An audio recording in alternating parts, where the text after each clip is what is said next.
Good day, everybody. Welcome to this little quick guide on the most fun comp of PBE so far, I think. So as the title suggests, more unit, more win, abusing zz'rot abomination for fun and profit. This is what the end game is going to look like, more or less. It's a very, very flexible comp though. I mean, that's why it's so broken. So the basic idea is we're abusing zz'rot on our abomination units to get double zz'rot, because when the unit dies, you get a zz'rot. When abomination dies, it also triggers. You can use regular zz'rot or shadow zz'rot. They both work very well, and I think it's actually ideal to have a mixture. One of each would be good, or two regular, one shadow. Probably ideal. I'm showing you here 2 abomination zz'rot. You can definitely go 3 abomination zz'rot as well. It's a little less consistent, and I want to stress you don't actually need that. 2 abominations and 2 zz'rots is perfectly sufficient to get this build off the ground, and it's probably optimal in the long run.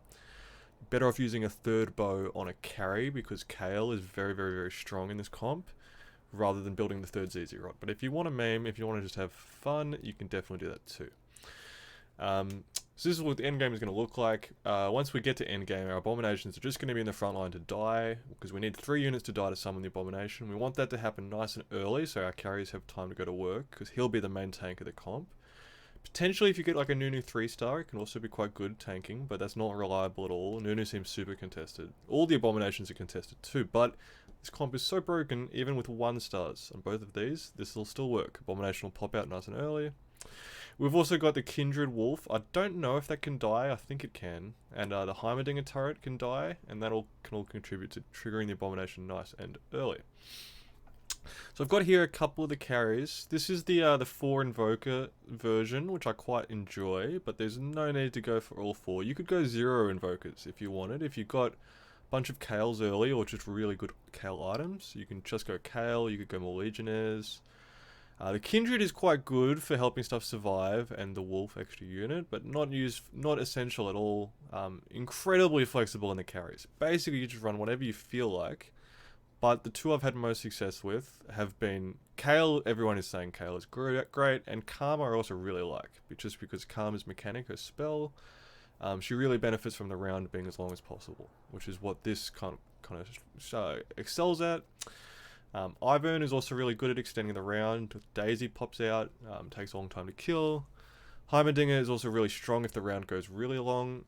You could potentially put items on Heimer. I haven't played around with it too much yet, but he's there as definitely an option. I've had a couple games where I ended up activating Draconic, which can also work quite well. I mean, this comp is just broken because it's so flexible.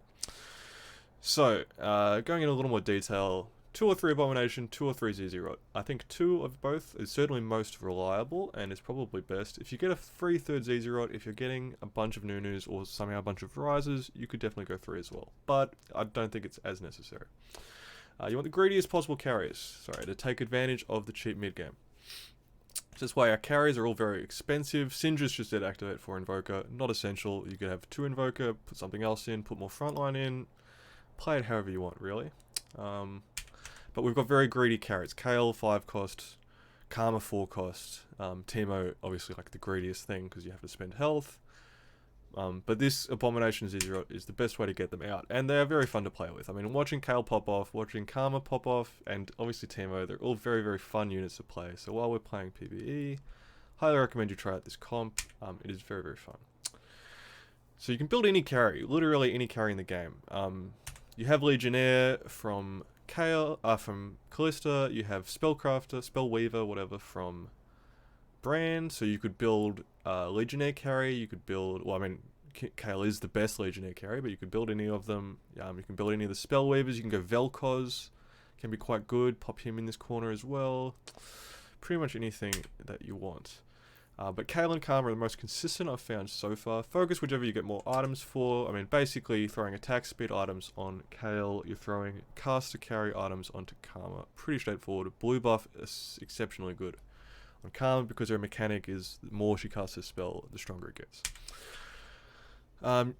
So this comp is just disgustingly consistent because you'll either low roll and you'll lose some health because if you don't get your zz'rots, you don't get any abomination units, which is quite plausible because they're becoming more and more contested. You'll get carousel prio, you'll get your zz'rots off the carousel, and you'll have a very strong late game. But if you high roll, if you get 3 abominations and natural them, you'll have a broken mid game, your opponents will be dead, and you'll have heaps of health left for many Teemos. Very, very fun going Teemo 2-star and even possibly 3-star. It's absurdly flexible and reliable comp, and those qualities are definitely going to be nerfed, but I believe some form of this comp is still going to go to live. So the basic idea of zz'rots on the Abomination, I don't expect them to nerf to the ground. They will be nerfed in some capacity, 100%. And if they're not nerfed, it'll be nerfed by how contested this is going to be. I mean, already I'm seeing almost everybody wants to play Abominations, but some form of this comp will go forward, I'm sure. And the basic idea of zz'rot Abomination to have a really cheap, reliable mid game and then play super greedy, that I think will be a playstyle in some capacity. So the build up is dead simple, right? Buy all the Abominations. You can throw any sort of unit in. You're just playing best board. You're getting your zz'rot components as a big priority. And you're playing best board. So like I've thrown a Nunu in. If you hit some Nunus, absolutely put him into the comp. I think generally Brain and Callista will be your 2 Abominations because they're the easiest to 2-star and possibly 3-star. But if you hit a 2-star Nunu, definitely strong unit. 3-star Nunu gets kind of ridiculous. The issue I would have with him is I'd want to actually build him as like a tanky carry rather than just the zz'rot. But he's there. These are some items you can slam. You can slam anything that's not a zz'rot. Blue buff, I definitely like slamming because I like Karma a lot. GA is always a good slam. Some of the other utility items are less slammable. I don't think this comp benefits especially from Locket. I think I would rather you make like a GA and a caster carry item, but that's definitely a possibility. You can always slam Locket. You can slam Ice Cream Cone. Is quite good. I actually don't know what the real name of that item is, but yeah. Build up explained, it's dead simple. You buy every Abomination, get your zz'rot items, get at least 2. Don't prio a 3rd, I would say, but if you have like an abundance of bows, you can definitely build a 3rd. And especially if you've 2-starred 3 Abomination units without rolling. Yep. Play strongest board and win. And I would also add to that, you don't need to roll on this comp. I mean, that's part of why it's so strong. You're just focused on powering to level 8 as greedily as possible. Get to level 8, and then we're rolling for our carriers. And basically see what you natural on the way. Buy any of these units. Don't need to focus Syndra. I like to hold 1 just so that I can turn on 4 Invokers when I get it. But buy any of these, certainly. Once you're at high levels. But yeah, basically this comp is so broken that you just don't need to roll at all until level 8. At least the way people are playing on the PBE at the moment. So, enjoy the gameplay. I will chuck that on now. Alright, welcome to the gameplay. We're just going to whiz through it on super speed, because there's not too much to this comp. It is quite easy. I didn't get a bow or a belt, which I was looking for on the carousel, but this comp is so consistent, you don't need to stress. If you get low rolls, you'll get that carousel prio, you'll get your zz'rot components. Frankly, you only really need 1 zz'rot, and this comp is going to work to some capacity. So I'm just playing best board. I see 0 Abominations for quite a while here. So I'm just playing whatever. It's possible that you could argue, since my items are somewhat bad, I could be opening on these early PvP rounds to ensure good carousel. I feel like my comp is quite bad. I'm just going to lose naturally. Whoa, alright. Some issues with the recording there, apologies. But nothing too exciting is happening here. I'm just playing best board. Yep, I got my belt. So I've got a Shadow zz'rot, will be my first zz'rot. The Shadow zz'rot works a bit differently. I believe it doesn't scale with the star value of the champion holding it, although possibly it's a tooltip problem. Key thing is, instead of making a beefy little minion that pops out, it makes a not beefy minion that explodes. So really good. You got to chuck it in the front line. You can use a regular zz'rot, is probably better in the back line on the Callista to counter assassins, but the Shadow zz'rot definitely needs to be on the front line. And it can be very, very potent if you get lucky, or it coming off of Scion, who's already run into their backline. You can blow up a lot of stuff, really punish Cluster. It's probably a misplay to have 19 gold here. I'm being a little bit greedy with 1 winning since I've got my win streak going, and I've already got one zz'rot, so I'm not too sweaty about getting Carousel Prio. I would say if this comp picks up, and I expect people will be slamming Abomination zz'rot, unless they nerf it to the ground on Monday, it's possible you're going to be more rewarded for opening. So I'm having a quick look around. A couple of people playing Abominations. It's very popular. I think I'm wondering at this point why have I not seen a single Abomination, which is obviously slightly low rolling, but it's going to be super popular, but honestly just don't stress. This comp is super busted. You can get by with a 1-star Callista and a 1-star brand, and this concept is going to work. So it's why it needs nerfs, frankly. Like, it's too consistent, but, you know, enjoy it while you can. And it's a really fun way to try out all the carries. Is if you just build this core every game, you're guaranteed to be top 4, basically, and you're guaranteed to get to level 8, get a chance to play some of the higher cost, really fun carries. Which I believe is probably going to be a focus of this set, is going to be the higher cost carries, rather than going into really deep into any of the synergies or hyper rolling the earlier units, the lower cost units. Certainly the patches of the PBE already seem to suggest that they're trying to nerf the low cost units. Like, they nerfed Ziggs, which, I don't know, maybe he was wrong. So, I hit my first Abomination finally. I'm not too stressed. Probably could have slammed an item here. So I've got Crit Gloves is kind of questionable. I ended up making a Hodge, which is solid out of that. Shadow Hodge seems to be like one of the lesser drawbacks. It just toggles on and off, but it never does anything negative, so it's pretty easy to slam. I guess I'm playing Hellions here, just as best board. You know, whatever. I've started losing because this comp kind of sucks. But yeah, you see the Shadow zz'rot exploded there. That was a really good explosion. It can be really up and down. Sometimes it hits one unit. Sometimes when the Abomination dies last, it doesn't even get to explode, which is annoying, but what can you do? I probably could have slammed a GA here looking at it again. I'm happy with holding the tier because I really want a blue buff for my Karma, and I'm happy to use the Crit Gloves on something else if that comes up.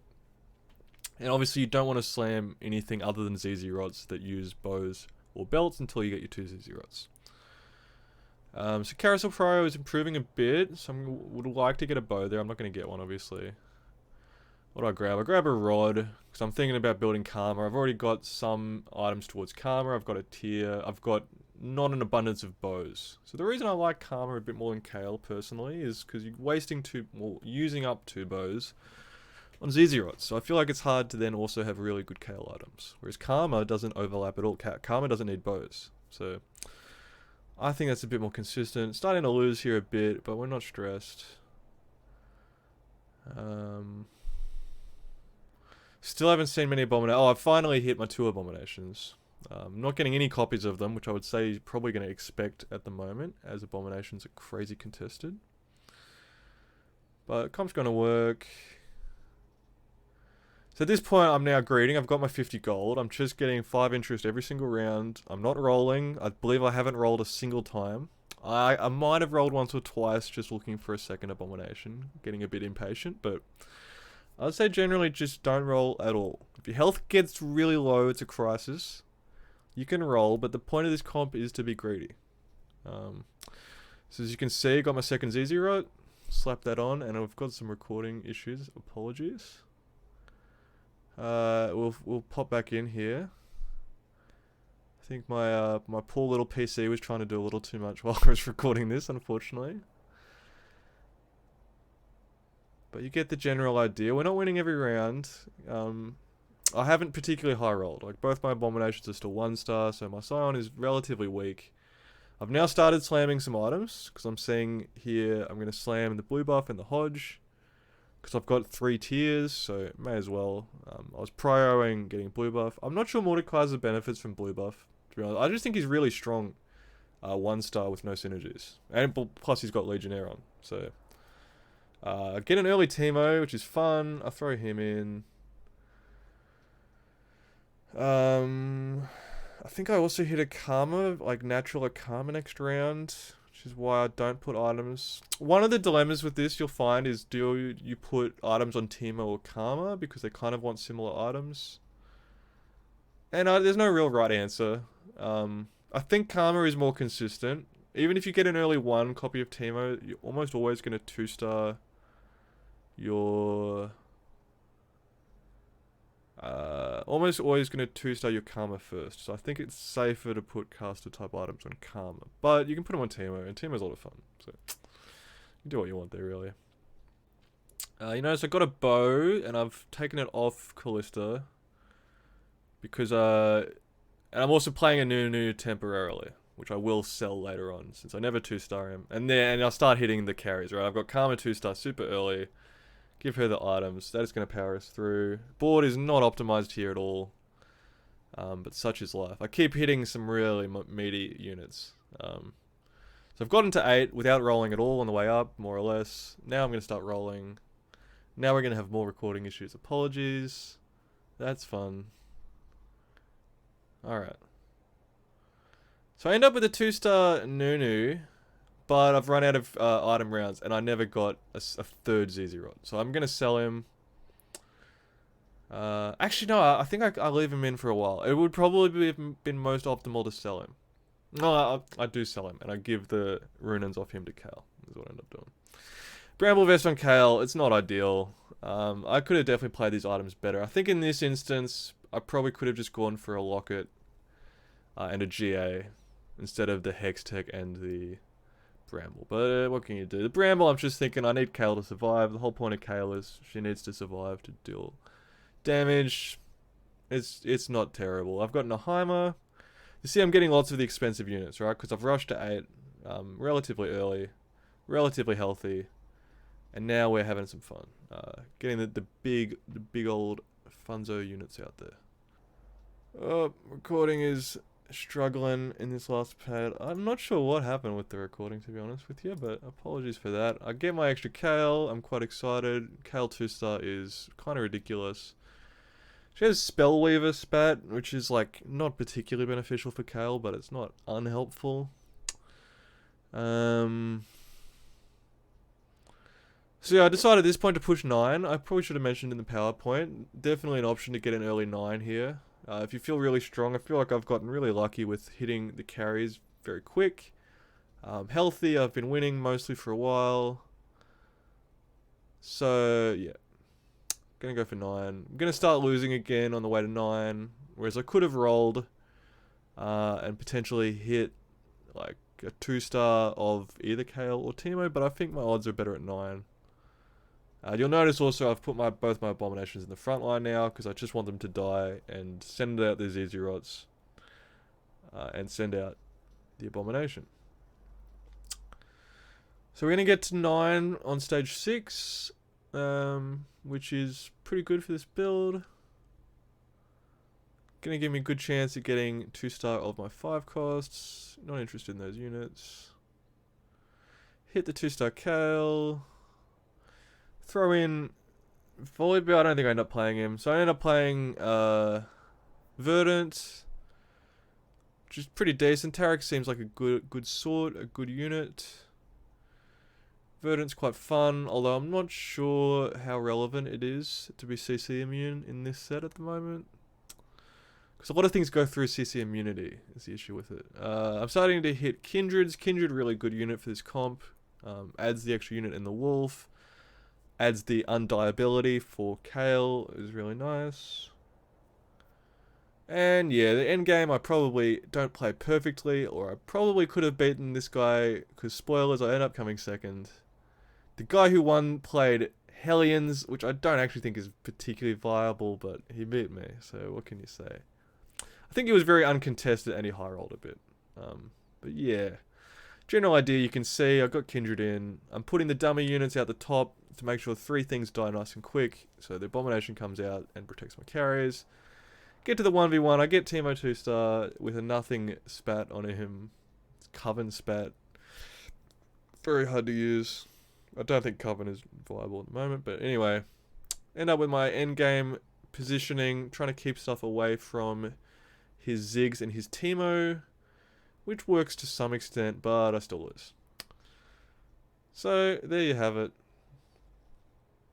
That's the general idea, and I think I didn't play this perfectly by any stretch whatsoever, but I got the second place, and I think if you play this comp, it is very straightforward to have a fun game. You play the big cost carries and get a top 3.